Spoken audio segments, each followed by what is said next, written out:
8 horas pontualmente aqui na cidade de Caicó. Vamos agora conversar aqui no nosso programa com a psicóloga caicoense Maria Clara Dantas. Ela vai falar aqui no nosso programa de um tema que certamente para muitos ouvintes é uma novidade, né? Que é a esquizoanálise. Você já ouviu falar em esquizoanálise? No Panorama 95 de hoje, Maria Clara Dantas, psicóloga, vai nos explicar todos os detalhes. Clara, bom dia. Seja bem-vinda aqui ao nosso Panorama 95. Bom dia, Marcos. Bom dia aos ouvintes da rádio. É um prazer para mim estar aqui também com vocês. O que é a esquizoanálise? A esquizoanálise, ela é uma abordagem psicológica que num tempo histórico surgiu muito recentemente, né? Ela surgiu no final da década de 60, dentro de todo aquele movimento revolucionário, questionador, que aconteceu principalmente na Europa, né? Inicialmente lá. E aí, diante disso tudo, vem Gilles Deleuze, que era filósofo, e Félix Guattari, que era psicanalista, e decidem também, dentro desse movimento de contestação, de questionamentos, questionarem esses padrões da filosofia que se tinha, da psicologia que se tinha, e surge a esquizoanálise como a clínica da diferença. Então, a esquizoanálise ela é uma abordagem que ela vai dar muita importância às nossas diferenças, tanto individuais, quanto às diferenças em relação aos outros, e também procura dar voz, né, dar vazão às nossas potências, às nossas potencialidades quanto seres humanos, nessa invenção e reinvenção de nós mesmos. Então, é como se dentro da psicologia fosse uma área bem mais digamos assim, específica para uma determinada abordagem? As abordagens dentro da psicologia, elas vão explicar, vão determinar como o psicólogo ele vai agir em relação, né, à demanda do paciente. Então, como vai ser lidado? E todas as vertentes, né, psicológicas, elas têm uma filosofia por trás, justamente para embasar isso que o psicólogo faz. E a esquizoanálise, eu gosto de explicar assim, né, de uma forma mais fácil de compreender, que é como se fosse a filha rebelde e questionadora da psicanálise. Ela vem e diz assim, olha, eu não concordo com você, eu acho que a gente precisa questionar isso daqui, eu acho que a gente precisa rever, eu não acho que seja assim tão dualista, não acredito que seja tão determinado, né? A esquizoanálise ela vem justamente para isso, a gente não precisa de um modelo pronto. É isso que a esquizoanálise diz, né? A gente não precisa seguir um padrão, a gente não precisa seguir o que já está posto, nós podemos inventar. Então ela acaba entrando em rota de colisão muitas vezes com a psicanálise? Seria um confronto entre as duas? Eu não diria um confronto, porque é visto de forma muito respeitosa, né? As duas. Mas o primeiro livro, né, da esquizoanálise é justamente o Anti-Édipo. E aí, talvez, para quem é da psicanálise, se sinta um tanto quanto ofendido, porque o Édipo é muito importante na teoria psicanalítica. E o Anti-Édipo, ele vem para desconstruir. Então, essa lei paterna, né, que a psicanálise coloca, será que realmente está na família? Como é que ela vai para a família? Então, a esquizoanálise, ela vê que essa lei que vem, que castra, né, que retira alguma coisa ali, talvez não seja do pai, né, entre aspas, mas de uma sociedade, de um modelo de vida que vai fazer com que essas nossas potências sejam de alguma forma trancafiadas ou que sejam adaptadas a um modo, né, de vida criado ali. E a esquizoanálise vem justamente para dizer, não precisa ser assim, né? Nós temos essa potência, nós temos essa energia, nós temos esses desejos e é possível sim dar vazão a isso, sem desconsiderar, obviamente, o social, porque nós não estamos à parte dessa sociedade, mas é possível sim, ainda assim, ser diferente, ainda assim, levar em conta aquilo que eu desejo, aquilo que eu acredito, sem necessariamente ter que seguir um modelo pronto, imposto ou dito, apresentado pelos outros. Agora, qual é a visão de sujeito da abordagem, da esquizoanálise? Então, a esquizoanálise, ela vai enxergar, primeiro, que não como um sujeito, mas como um indivíduo. Por quê? Sujeito, para a esquizoanálise, já está reduzindo a pessoa a alguma coisa, né, que é colocada ali um molde, um modelo. Então, quando ela é tida como um indivíduo, as diferenças dessa pessoa também estão sendo levadas em conta.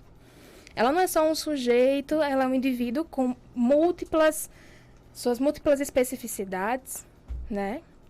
E é muito levado em consideração toda a história desse sujeito. Então, os processos históricos, sociais, econômicos, como essa pessoa lida em suas relações, como ela afeta os outros em suas relações e como esse outro também afeta. Então, essa é a visão do sujeito, né, do indivíduo para a esquizoanálise.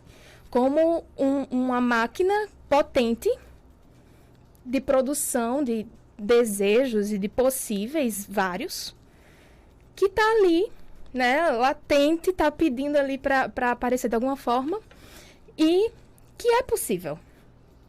A gente até brincava aqui fora do ar que você, no caso, é uma psicóloga, né, que também é uma esquizoanalista, não é isso?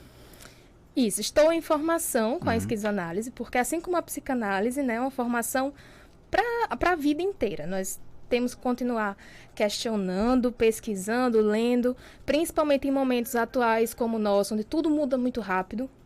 Então, é importante estar sempre acompanhando e problematizando o que acontece. E como é que acontece a psicoterapia com o esquizoanalista? Então, a psicoterapia com o esquizoanalista, ela segue os moldes, assim, de uma terapia. Quem já fez psicoterapia já sabe mais ou menos como acontece. Mas o esquizoanalista, ele vai justamente focar nesses fluxos, que seria nem o 8, nem o 80. Então, tem pessoas que às vezes chegam pra gente, eu tô doente, eu tenho patologia tal. Ou então, eu não preciso, eu sou totalmente normal. Então, não é esse 8 ou 80, não são esses extremos, é o que acontece entre os extremos. Não é falar tudo, nem falar nada, né? É saber essa dosagem. Então, o esquizoanalista, ele vai trabalhar esses fluxos para que possa fluir as relações, possa fluir a vida de uma forma que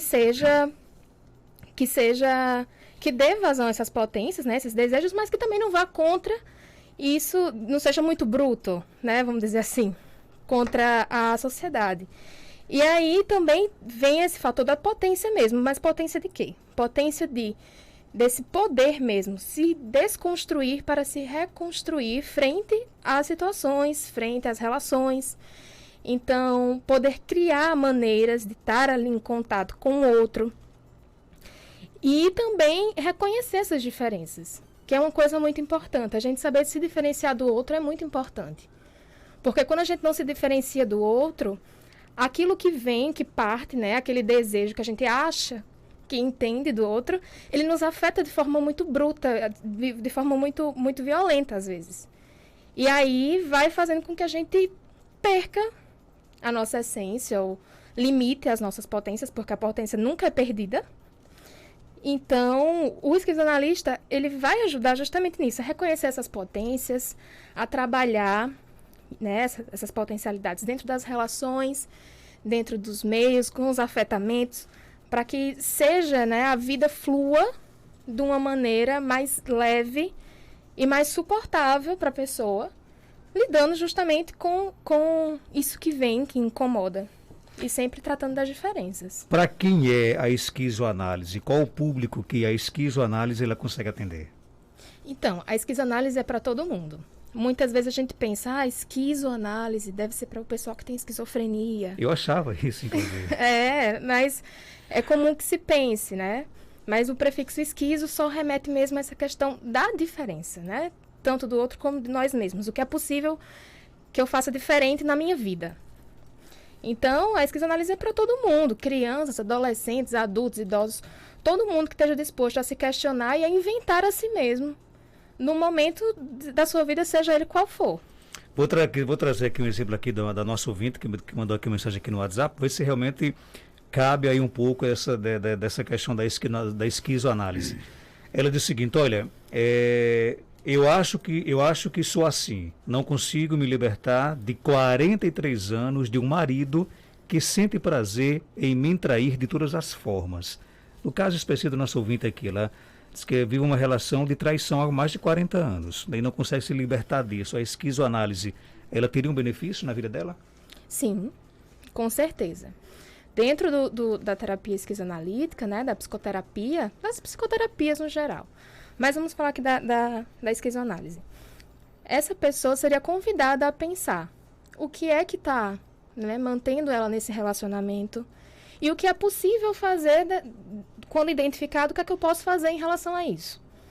Então, às vezes não é viável, né, se separar ou deixar a casa, mas que outras saídas são possíveis, né? Que outras linhas de fuga são possíveis? O que é possível inventar aí, nela mesma, até que, enfim, surja uma solução ou uma possibilidade, digamos assim, real, palpável, né? Como, por exemplo, sair ou sair do relacionamento. Então, o que é possível? É trabalhado em cima disso. Tem intervenção aqui do nosso ouvinte, nosso querido Aderbal Ferreira, advogado, está aqui na escuta lá em Vera Cruz, mandou para a gente uma mensagem bacana, né? Aderbal, bom dia.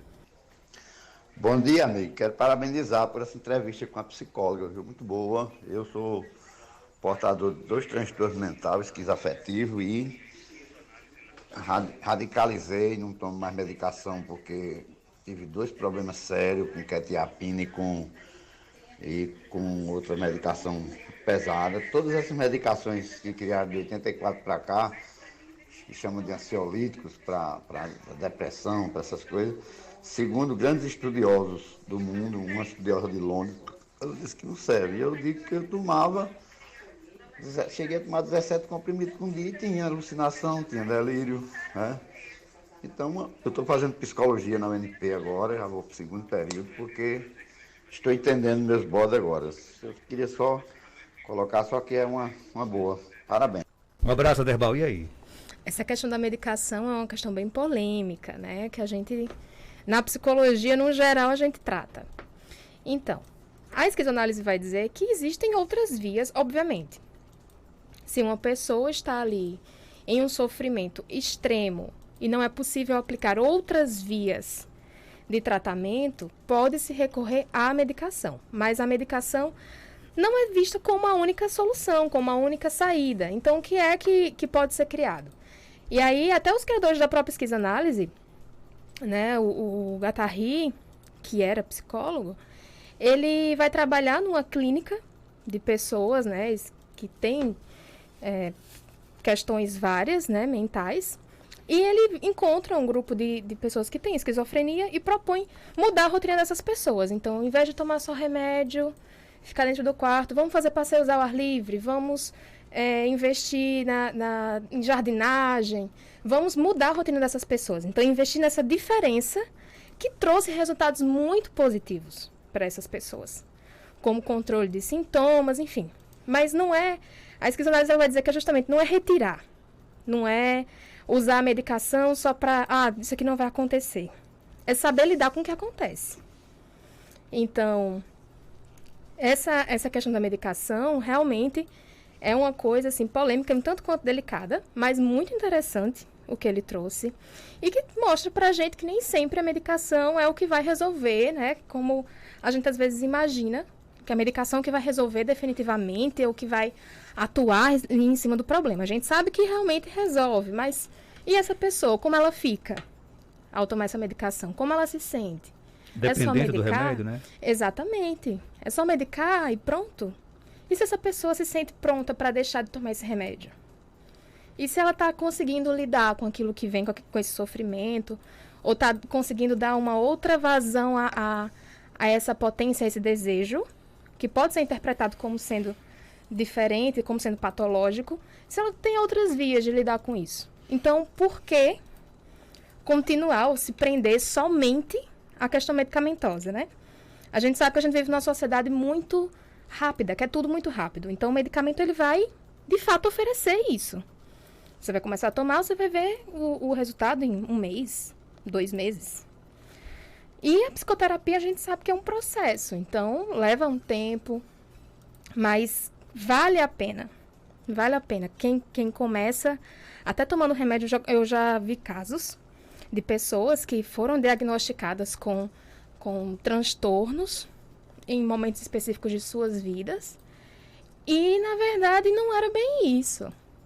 não era bem esse transtorno, era uma questão da pessoa, do momento que estava vivendo.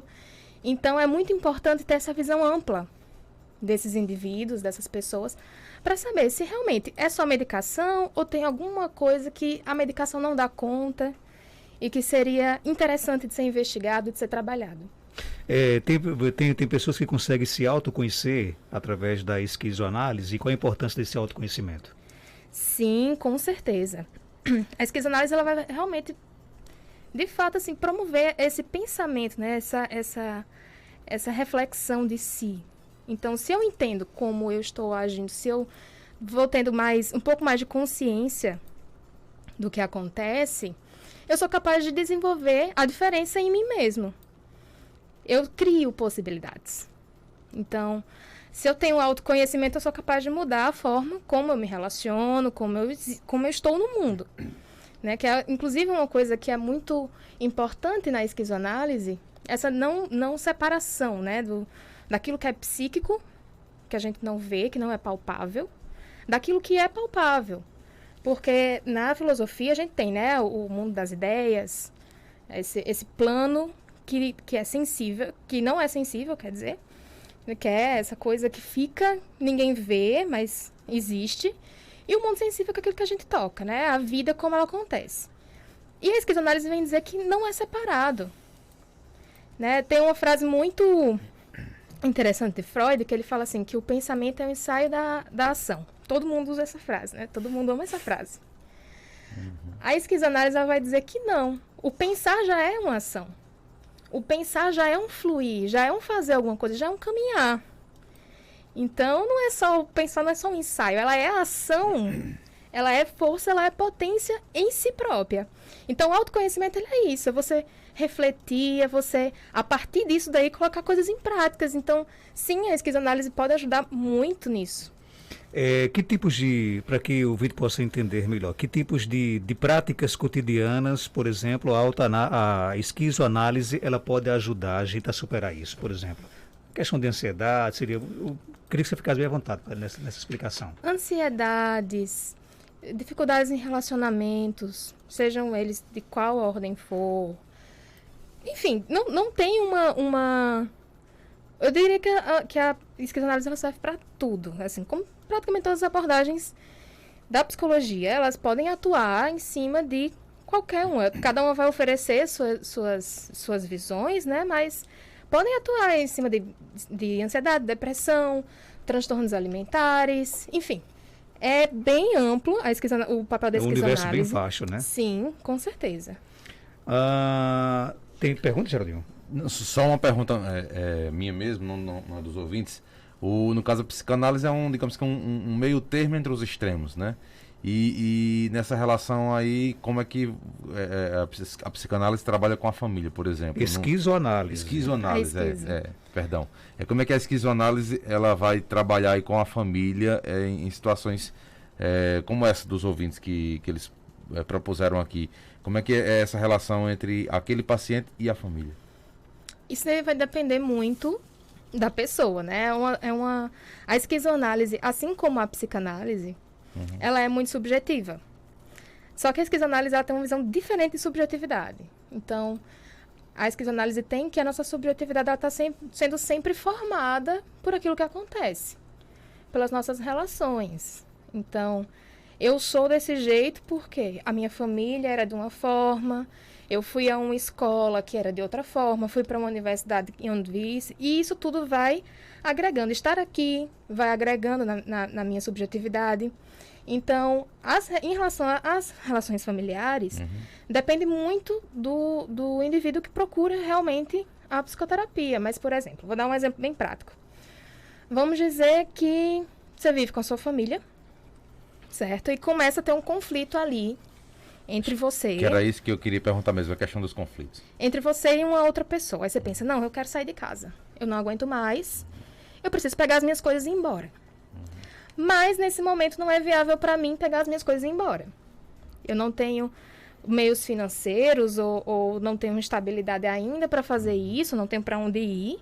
Eu vou pegar as minhas coisas e vou embora para onde, né? Então, a esquizoanálise, ela convida a pensar outras saídas, que não é essa real de pegar as minhas coisas ir embora de casa. Mas dentro dessa relação, desse conflito, o que é possível? Que tipo de comunicação se faz possível ali, né? Que também, às vezes, a gente não verbaliza muita coisa. A gente fica assim, eu imagino que a pessoa saiba o que está me incomodando. Eu imagino que a pessoa entenda como eu estou me sentindo. Então, a esquizoanálise, ela faz esse convite de pensar o que é possível dentro do que eu tenho, dentro do que eu realmente posso fazer agora. Se eu não posso pegar as minhas coisas e sair, que outras saídas eu posso criar, eu posso inventar para conviver até quando for possível que essa saída se concretize e eu possa realmente, né? Será que essa é a solução? Então, assim, é muito, muito questionador e é por isso que eu digo que a esquizoanálise faz muita gente pensar. E no caso desse exemplo específico que você falou aí, no caso dos conflitos, né? A esquizoanálise vai trazer também para o tratamento os outros atores desse conflito, por exemplo, o pai, a mãe ou onde tiver o conflito? No caso do atendimento a adolescentes ou a crianças, de forma geral, é necessário que haja essa interação com os pais, né? Mas, se a pessoa é maior de idade, o trabalho vai ser feito ali com aquele indivíduo, a menos que alguém da família procure. E aí, nem é aconselhável que a gente atenda também essa pessoa, porque senão a gente vai estar vendo ali dois lados da história, pode gerar uma confusãozinha, então eticamente nem é muito aconselhável que a gente faça isso.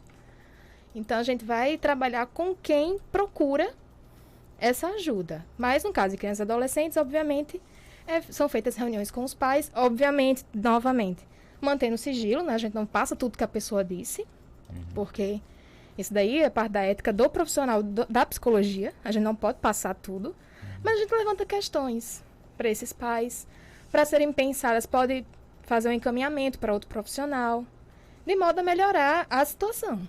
E os resultados são os melhores possíveis? Os resultados, tanto a esquizoanálise como outras abordagens da psicologia, a gente diz assim, depende. Por quê? Porque depende da pessoa. Né? O psicólogo ele não vai chegar e vai dizer, olha, tá aqui a receita, você faça isso aqui e vai dar tudo certo. Então, é uma via de mão dupla, né? O esquizoanalista está ali para te ajudar, mas você também precisa fazer a sua parte. Você tem que colaborar com o tratamento também, né? Exatamente. Tem uma pergunta aqui da nossa ouvinte. Se eu entender a pergunta dela, ela quer dizer o seguinte. Qual é a explicação que a esquizoanálise tem para pessoas que não mentem, que têm um bom caráter, mas não têm sorte nos relacionamentos? Sempre acabam se dando mal nos relacionamentos. Eu diria que eu não tenho como falar, assim, né? Dar uma resposta de modo tão amplo, né? As relações que essa pessoa vive, como essa pessoa vive, é muito particular. E é interessante a gente pensar também que a relação, ela não é só de uma pessoa, né? Ela não parte só de uma pessoa. Uma relação envolve 2, 3, enfim, dependendo do tipo de relacionamento ali, a relação é essa troca. Então, aí essa pessoa também não pode pegar tudo pra si. Eu sou uma pessoa boa, mas nada dá certo. Eu nem sou culpado, nem sou inocente. Exatamente. Então, as relações, elas têm 2 lados ou mais. Então, por que pegar essa responsabilidade só pra si, quando existe um outro? E saber se diferenciar desse outro. Né? Olha, eu sou uma pessoa que eu sou assim. Mas não dá certo, a culpa é minha. Será que a culpa é sua? Né? Como é que é esse relacionamento? Como é que acontece?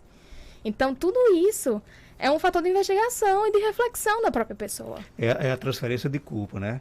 Exatamente. Eu vi nas suas redes sociais que você está com um trabalho aí desenvolvido com adolescentes do Enem. Né? Me fala um pouco disso e como é que faz para participar. A gente sabe que essa época de Enem, vestibular, mexe muito com a gente, emocionalmente, psicologicamente, né? A gente fica ouvindo várias coisas. Às vezes a gente escuta, você tem a obrigação de passar, você só tem essa oportunidade. E aí vai criando aquela pressão, né? Aquela sensação de que se eu não passar eu vou morrer, sei lá, né? Eu tenho que passar agora. Então, esse projeto é justamente para que a gente possa trabalhar durante todo o mês de agosto. São 5 encontros, sempre às quartas-feiras, de forma online. A gente possa trabalhar essas emoções, esses sentimentos, para que isso não impacte negativamente, até mesmo no resultado do Enem. Porque a gente sabe, você chega lá com pressão, aquela coisa ali é agora ou nunca, E isso atrapalha muito no desempenho.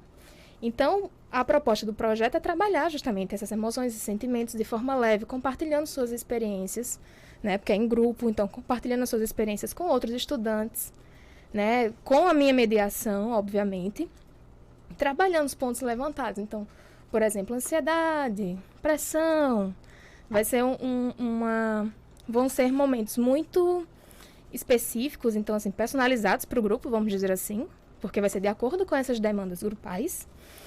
E é isso, assim, para pessoas que estão, né, vão aí fazer Enem, é uma boa, assim, uma preparação psicológica também, para garantir um resultado, não digo garantir um resultado, mas para ajudar, não ser um momento tão difícil. A preparação já é tão desgastante, então por que não dar uma aliviada, né? Não precisa ser mais desgastante do que já é. Então essa é a proposta do grupo. E, no caso, para que as pessoas possam participar, é só procurar suas redes sociais? Como é que faz? Exatamente. O link para inscrição está na bio do meu Instagram, @claradantas.pc. E lá tem tudo bem explicadinho. Eu tenho um post falando direitinho como é que vai acontecer tudo. Além desses encontros semanais online.